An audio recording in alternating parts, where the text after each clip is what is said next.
Friends, ધોરણ 7માં આજે આપણે 5મા પાઠમાં આગળ જોઈશું કે જે જનજાતિઓમાં આવેલ સાંસ્કૃતિક પરિવર્તન ત્યાંથી આપણે છે એ જોવાનું બાકી હતું.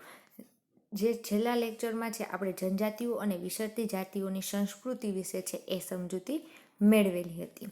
તો જો વિડીયો તમને સારો લાગે તો લાઈક, શેર અને સબસ્ક્રાઈબ કરવાનું ન ભૂલતા. હવે આપણે છે જનજાતિઓમાં આવેલ સાંસ્કૃતિક પરિવર્તન કે જે આપણે વિસરતી છે જાતિઓ જોવા મળતી હતી.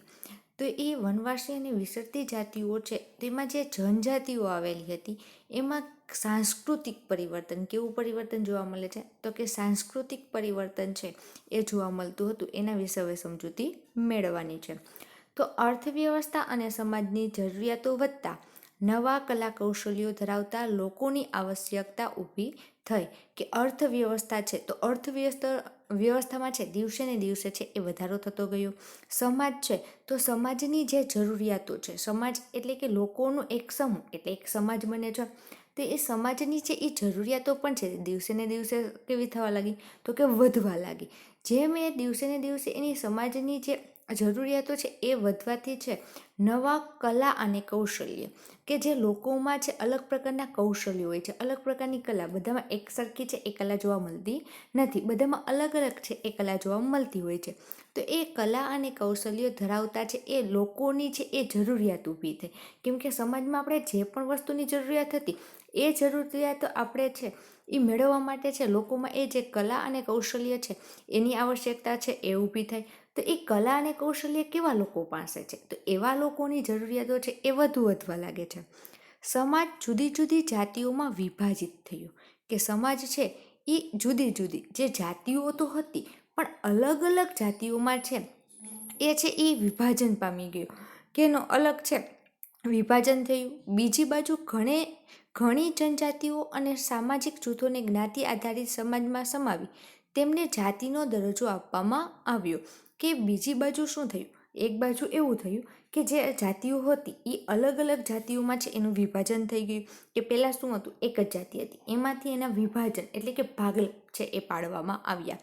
એના પછી બીજી બાજુ એવું હતું કે જે જનજાતિઓ છે અને સામાજિક જૂથો છે એને જ્ઞાતિને આધારે કે જે જ્ઞાતિઓ છે તો એ જ્ઞાતિના આધારે છે સમાજમાં છે એને સમાવી લેવામાં આવ્યા કે એને સમાવવામાં આવ્યા હતા અને એને જાતિનો છે એ દરજ્જો આપવામાં આવ્યો હતો. કે કોઈ પણ જ્ઞાતિના લોકો છે એ લોકોને છે એ સમાજમાં શું કરવામાં આવ્યા, એને સમાવી લેવામાં આવ્યો. અને એને છે કઈ દરજ્જો આપવામાં આવ્યો તો કે એને જાતિનો છે એ દરજ્જો આપવામાં આવ્યો હતો. આવી જાતિઓમાં વિશિષ્ટ કૌશલ્ય ધરાવતા સમુદાય મુખ્ય છે.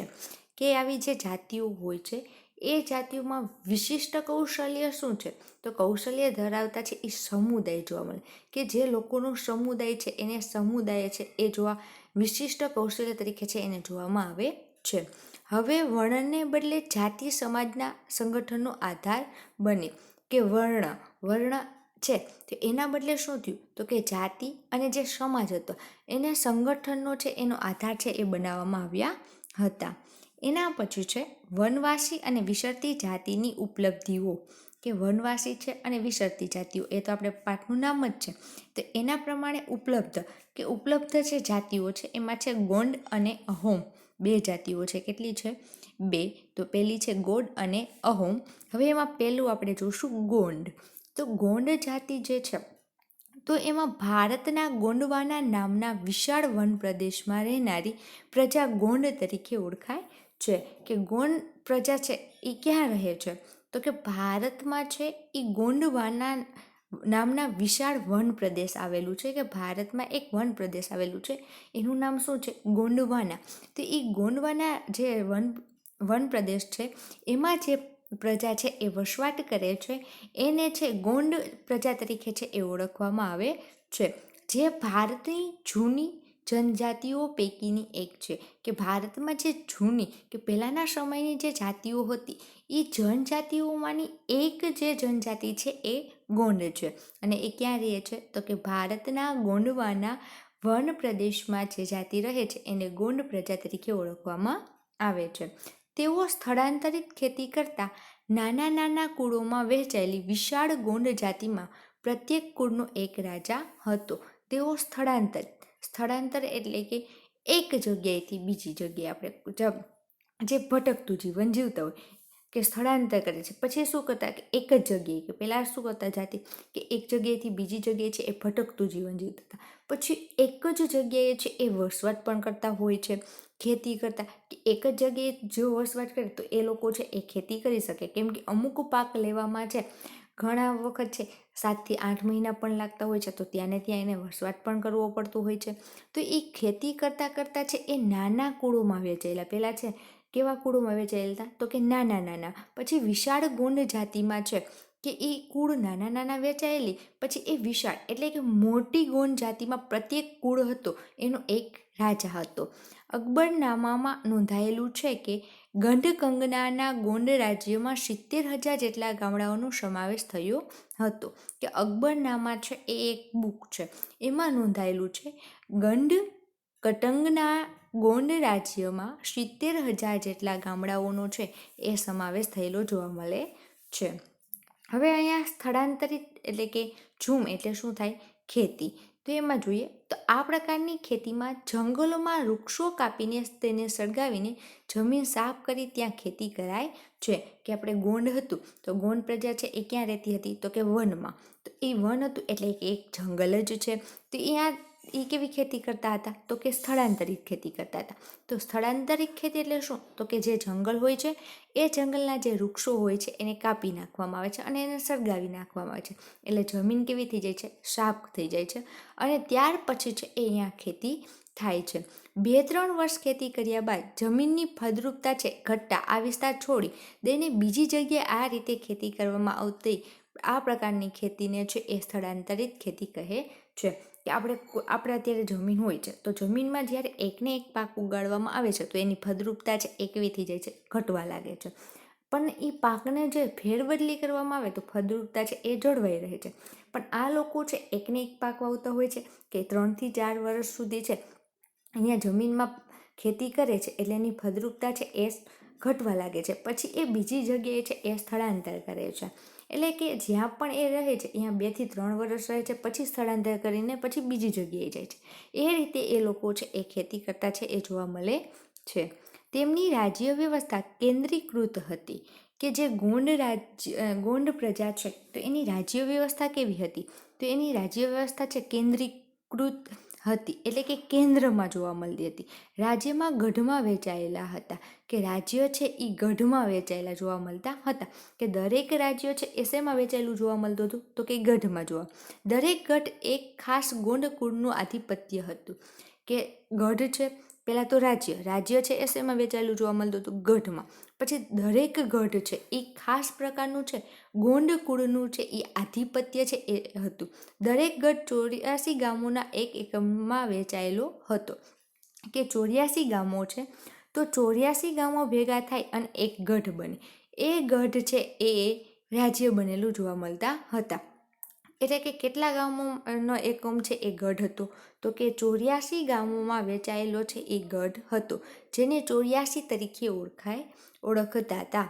હવે દરેક 84 12 ગામમાં એક પેટા એકમ 12 હોતોમાં વહેંચવામાં આવતી હતી. કે દરેક 84 છે એટલે કે જે એકમ હતો ગઢ હતો એને 12 ગામમાં, કેટલા ગામમાં વેચવામાં આવતું હતું તો કે 84 ગામ છે એમાંથી પાછા 12 ગામ છે એમાં એ પેટા એકમ તરીકે છે એ 12 હોતામાં વહેંચવામાં આવતી હતી.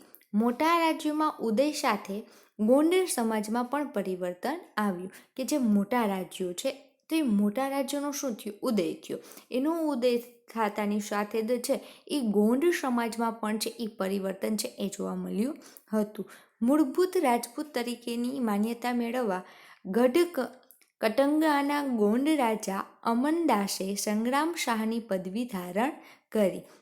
કે જે મૂળભૂત રાજપૂત તરીકે માન્યતા મેળવવા માટે છે ગઢ કટંગાના ગોંડ રાજા કોણ હતું, અમનદાસે છે એ સંગ્રામ શાહની છે એ પદવી છે એ ધારણ કરી હતી. હવે એ જે અમનદાસ હતા, રાજા અમનદાસ, એના પુત્ર છે દલપતે છે મહોબાના ચંદેલ રાજપૂત રાજાની પુત્રી એટલે કે રાજકુમારી દુર્ગાવતી સાથે લગ્ન કર્યા. તો પહેલાં તો આપણે ગોંડ રાજા કોણ હતા, અમનદાસ.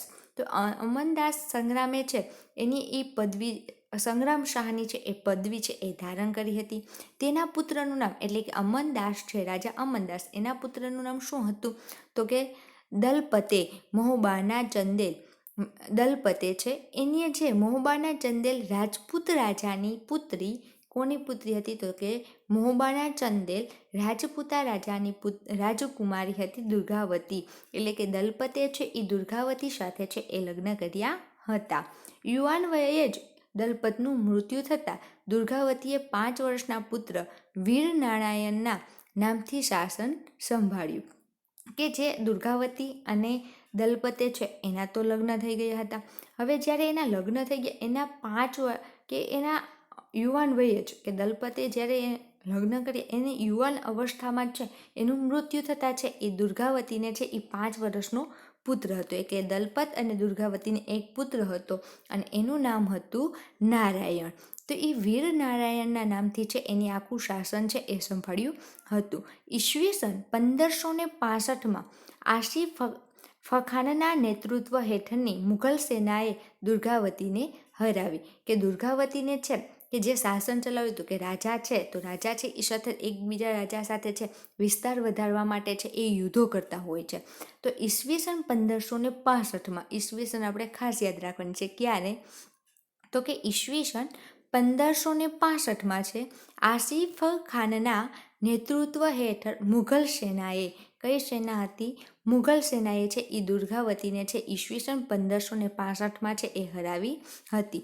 રાણી અને તેમનો પુત્ર યુદ્ધમાં લડતા લડતા છે એ મૃત્યુ પામ્યા હતા. કે ઈસવીસન 1565માં જ્યારે યુદ્ધ થયું હતું મુઘલ સેના અને દુર્ગાવતી સાથે, ત્યારે યુદ્ધમાં કે એનું પુત્ર નારાયણ અને દુર્ગાવતી જ્યારે યુદ્ધમાં લડતા હતા ત્યારે લડતા લડતા છે એનું યુદ્ધમાં છે એ મૃત્યુ પામ્યા હતા.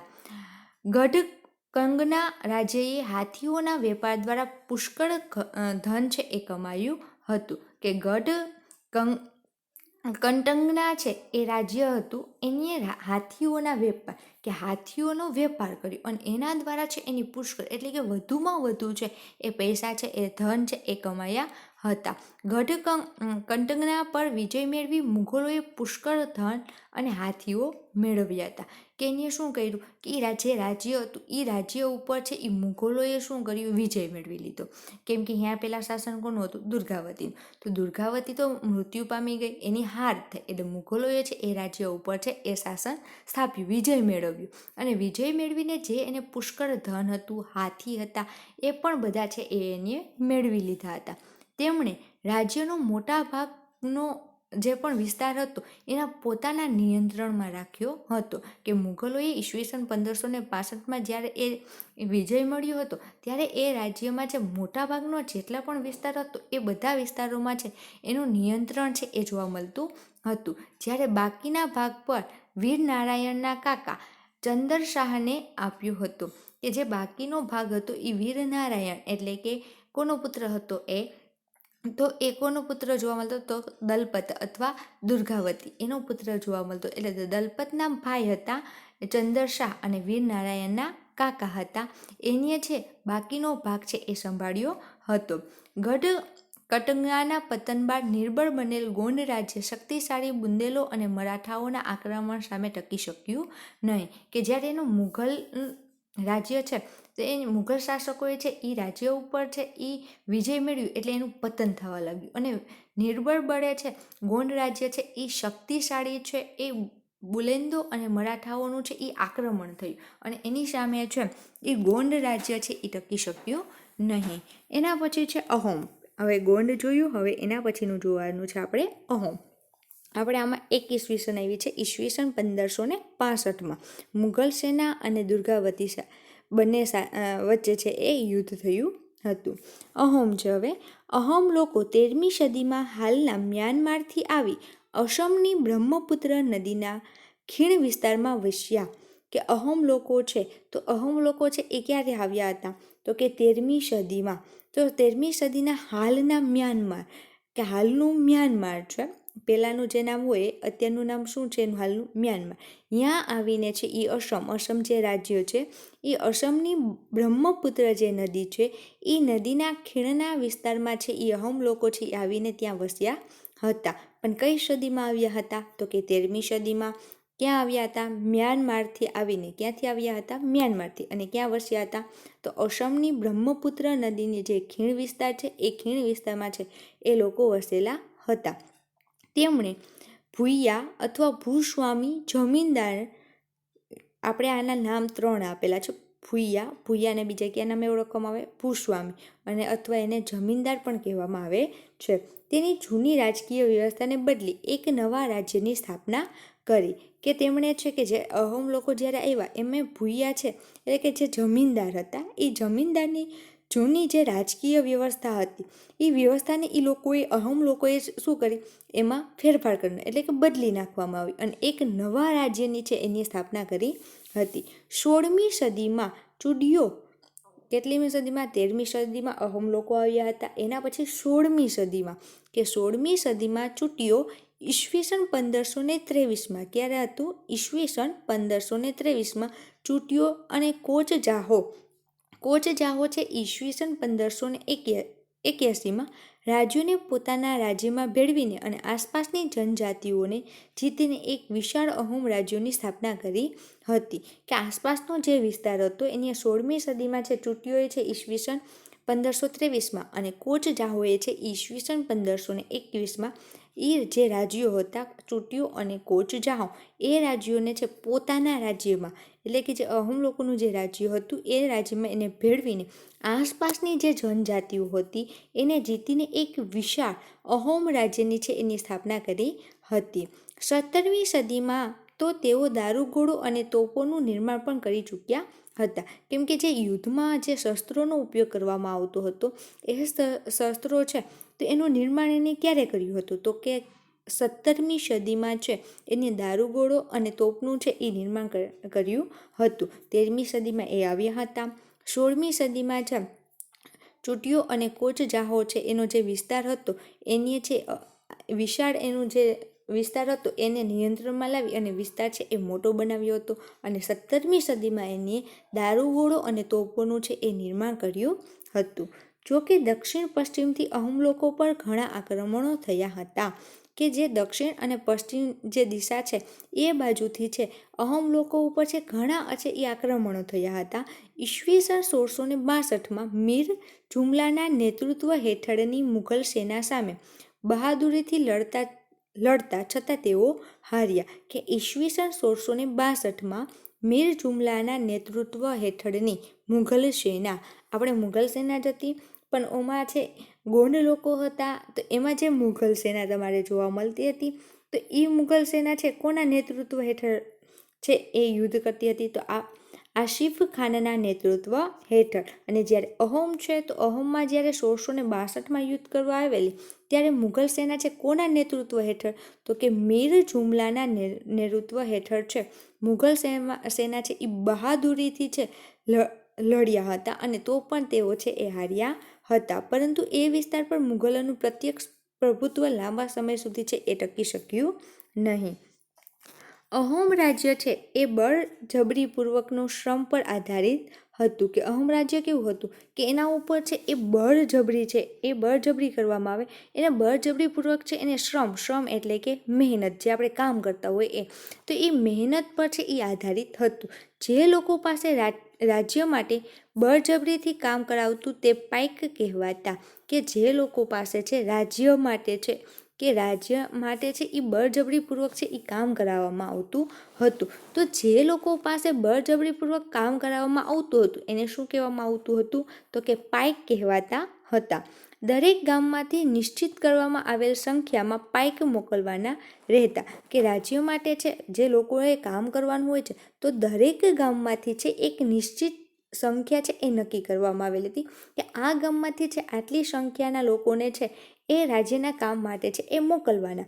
એ નિશ્ચિત સંખ્યા છે એને પાઇન છે એ મોકલવાના રહેતા હતા.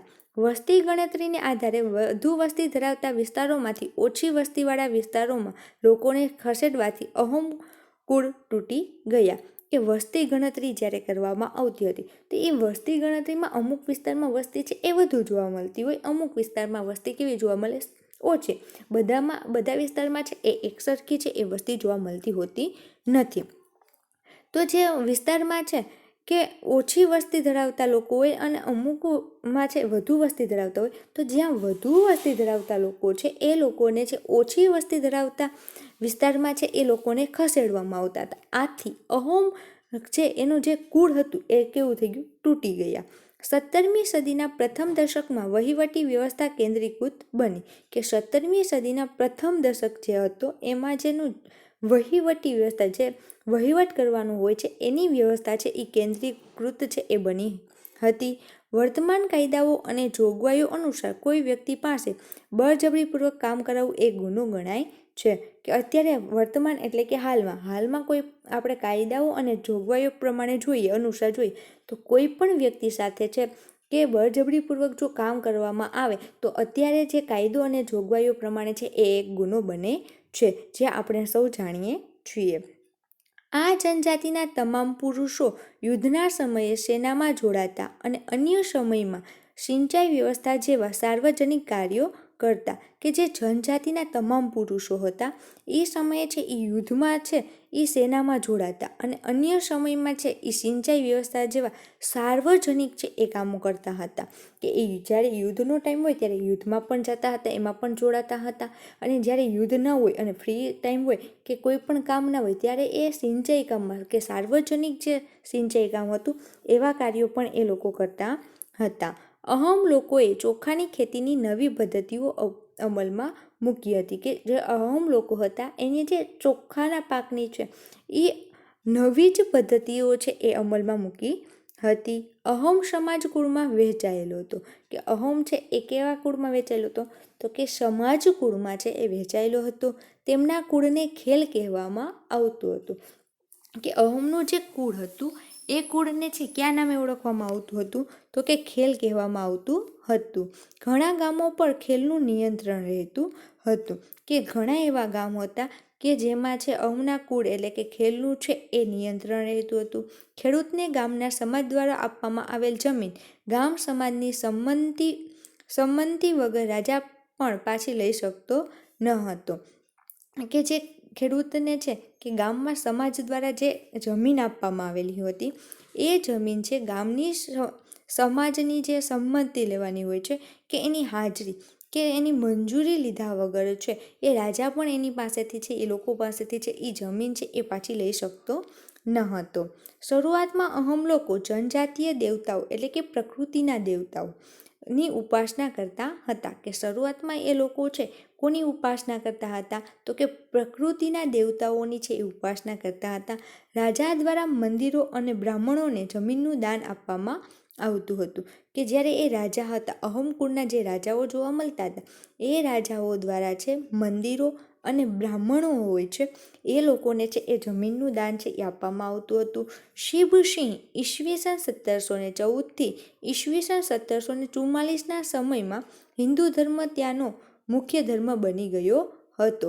કે શિબસિંહ છે એની છે ઈસવીસન 1714થી ઈસવીસન 1744ના જે સમયગાળામાં છે એ હિન્દુ ધર્મ છે ત્યાંનો છે એ મુખ્ય ધર્મ છે એ બની ગયો હતો. હિન્દુ ધર્મ અપનાવ્યા છતાં અહોમ રાજાઓએ પોતાની પરંપરાગત માન્યતાઓ સંપૂર્ણપણે છોડી નહીં. કે હિન્દુ ધર્મ છે એની અપનાવ્યો ન હતો છતાં પણ અહોમ રાજાઓએ છે પોતાની જે પરંપરાઓ હોય છે એ પરંપરાની જે માન્યતાઓ છે એ સંપૂર્ણપણે છે એને છોડી ન હતી.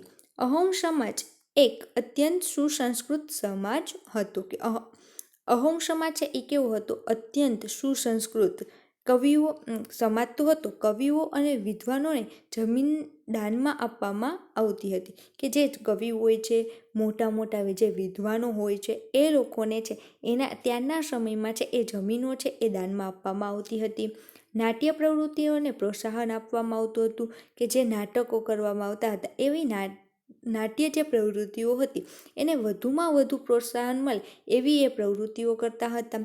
સંસ્કૃતની અગત્યની સાહિત્ય કૃતિઓનો સ્થાનિક ભાષામાં અનુવાદ કરવામાં આવ્યો હતો. કે સંસ્કૃતની જે અગત્યની જે કૃતિઓ હોય છે, જે સાહિત્ય હોય છે એ સાહિત્યનો છે સ્થાનિક લોકો એટલે કે જ્યાં તે લોકો રહેતા હોય એ સ્થાનિક ભાષામાં જે ભાષા બોલતા હોય એ ભાષામાં છે એનો અનુવાદ છે એ કરવામાં આવ્યો હતો. બુરંજી નામની ઐતિહાસિક કૃતિને પહેલાં અહોમ ભાષામાં અને પછી આસામી ભાષામાં લખવામાં આવી હતી. બુરંજી નામની એક ઐતિહાસિક કૃતિ છે. કૃતિનું નામ શું છે? બુરંજી. એને પહેલાં છે અહોમ ભાષામાં છે એનું ભાષાંતર કરવામાં આવ્યું અને ત્યારબાદ છે એનું અનુવાદ છે એ આસામી ભાષામાં છે એ લખવામાં છે એ આવી હતી. ભાષાંતર પણ એને લખવામાં આવી. પહેલાં અહોમ ભાષામાં લખવામાં આવી અને પછી છે એ આસામી ભાષામાં છે એ લખવામાં આવી હતી. ગુજરાતમાં ડાંગ અને અન્ય પૂર્વીય પટ્ટીમાં આવા જનજાતીય રાજ્ય જોવા મળતા હતા. કે આવા અહોમ રાજ્યો જેવા જે લોકો છે જનજાતીય રાજ્ય એ ક્યાં જોવા મળતા હતા? તો કે ગુજરાતમાં જે ડાંગ વિસ્તાર છે અને અન્ય જે પૂર્વ પ્રદેશ છે કે પૂર્વ બાજુનો જે પટ્ટીય વિસ્તાર છે એમાં આવા જનજાતીય રાજ્ય છે એ જોવા મળતા હતા. સંતરામપુર, દેવગઢ બારિયા તેમજ ડાંગની રાજ્ય વ્યવસ્થા અને સંસ્કૃતિ વિશિષ્ટ હતી. ક્યાંની સંસ્કૃતિ છે અને વ્યવસ્થા છે એ વિશિષ્ટ જોવા મળતી હતી? તો સંતરામપુર છે, દેવગઢ બારિયા તેમજ ડાંગ રાજ્યની છે એ વ્યવસ્થા અને સંસ્કૃતિ છે એ વિશિષ્ટ પ્રકારની જોવા મળતી હતી. તેમના તમાશા, ભવાડા અને ઢાકિયા જેવા નૃત્યો છે એ વિશ્વવિખ્યાત હતા. કે તેમના છે એ નૃત્યોના નામ છે કે કયા કયા નૃત્યો છે? તો કે તમાશા, ભવાડા અને ઢાકિયા જેવા નૃત્યો છે એ વિશ્વવિખ્યાત જોવા મળતા હતા. ડાંગમાં ડાંગ દરબાર પ્રતિવર્ષ ભરાય છે. કે ડાંગમાં છે તો ડાંગમાં છે એ ડાંગ દરબાર છે દર વર્ષે છે એ ભરવામાં આવે છે.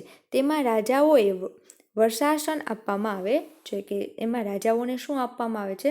વર્ષાસન આપવામાં આવતું હોય છે. હવે ડાંગ દરબાર એટલે શું? કે ડાંગમાં દર વર્ષે ડાંગ દરબાર ભરાય છે તો એટલે શું? તો હોળીના તહેવાર દરમિયાન જ્યારે આપણે હોળી અને ધૂળેટીનો જે તહેવાર આવે છે એ તહેવાર દરમિયાન છે એ ડાંગ દરબાર યોજવાની શરૂઆત વર્ષો પહેલાં થઈ હતી.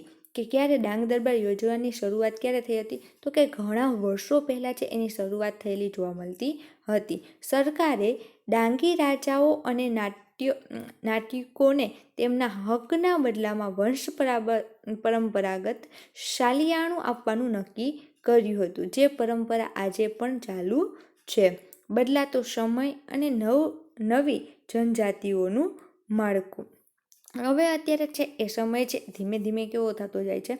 તો કે બદલાતો જાય છે. તો એ જે બદલાતો સમય છે એ સમય અને નવી જનજાતિઓ છે તો એનું માળખું કેવું છે એના વિશે જોઈએ. તો 16મી અને 17મી સદી સુધીના જનજાતિના ઇતિહાસને આપણે સમજવાનો છે એ પ્રયત્ન કર્યો. કઈ સદીના? તો કે 16મી અને 17મી સદીના જે પણ જનજાતિના લોકો હતા એના ઇતિહાસને છે આપણે સમજવાનો પ્રયત્ન કર્યો.